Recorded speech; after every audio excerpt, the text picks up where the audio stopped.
Hello, hi everyone. Welcome again to Hope Alive with Mary. It's been a while. Yes, I know it's been a while. I have been very, very busy with work and a whole lot of other things. Anyway, I'm here. Let's spare us all the excuses. Yes, how are you doing? I hope everyone is doing well. Today, I just want to share with you about a few lessons I learned reading about the story of David. I always would, those who know me know that my favorite character in the Bible is David. David is one of my favorite characters. I do have other, very good characters, people that I like, but David will stand out any day, any time. So I do teach the young people, the youth, and we'll be running these Bible studies every Saturday. So we've been looking at different characters in the Bible from the beginning of the year. We've been taking Bible characters, analyzing them, learning lessons from them, and what have you. So I allowed them to choose. I let them choose the character we want to look at. So when they chose David, I was like, yeah, David again. I was excited. So yeah, we began to look at David. I'm making this video on a Saturday afternoon because we had just finished our Bible study not long ago. And then, we started looking at the story of David a couple of weeks ago. We started with First Samuel chapter 16, chapter 17. Now we're in chapter 18. So in chapter 18, we began to, this is David had just won the battle. Defeated Goliath in chapter 17. That happened. Goliath was a giant, as we all know, someone that everyone feared. Yeah, the Bible called him a champion. So he was a champion. He was someone that probably never lost a battle for him to earn that title for himself. He was so arrogant. He was so bold and courageous. He was such, he was so confident in himself, and even his nation, the Philistines, had so much confidence in him. For him to boldly say, if you find one man that can defeat me, then not just myself, everybody in my country will become a slave to your nation. Will become a slave to you if anyone can defeat me. But if the reverse is the case, then you will serve me. And that was a difficult um, bargain that he threw out there.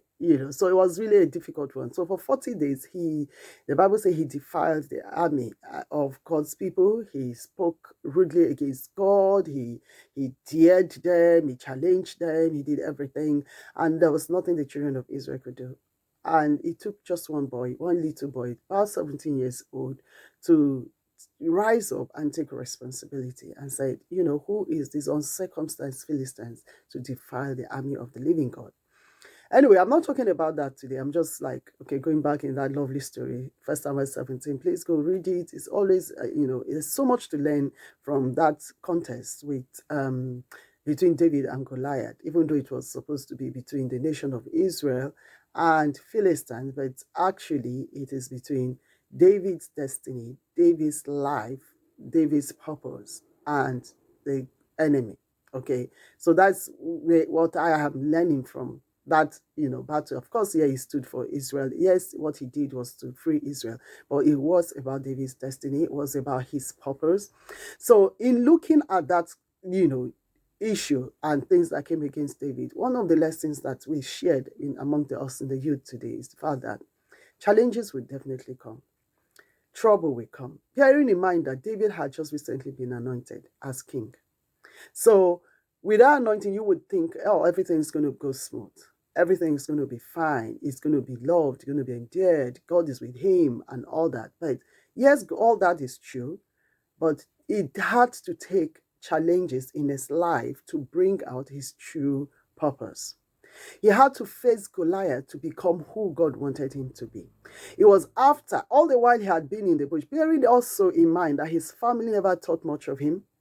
His father never called him in when Samuel came in to anoint. God had instructed that the next king was going to, the king that was going to replace Saul was going to come from Jesse's house.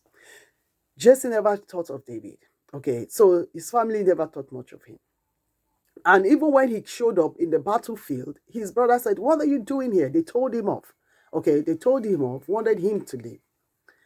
And the king, when he decided that, okay, this is what I really wanted to do, and they brought him before Saul, Saul also looked at him and said, "Look at you, this small boy, what can you do?" He gave him his armor. David couldn't walk, take a step in it. When he came before Goliath, Goliath actually threw a fit. He laughed and it's like, "Are you serious? Is this all? Is this your best? Is this all you can do?" Actually, Goliath felt insulted that somebody they would send somebody like David to him. But the point there is about David's life. It was a defining moment in David's life. It was a defining moment in David's life and destiny. And it is a make or break moment in his life. What is your challenge before you? What is the Goliath before you? What is that challenge that's come before you? Are you throwing, your hands up in the air, or are you running with your tail in between your legs? Are you backing out? Are you backing down? Or are you approaching them? Because one thing that David said, apart from David speaking back to Goliath, the Bible says he charged at Goliath. He advanced towards Goliath. Are you advancing towards your challenges, or are you backing out? Whatever it is that you are going through, I've been saying this, and that's one of my slogans. There's purpose. There's gain in your pain. There's purpose for whatever God is bringing you through, or whatever God has allowed you to go through.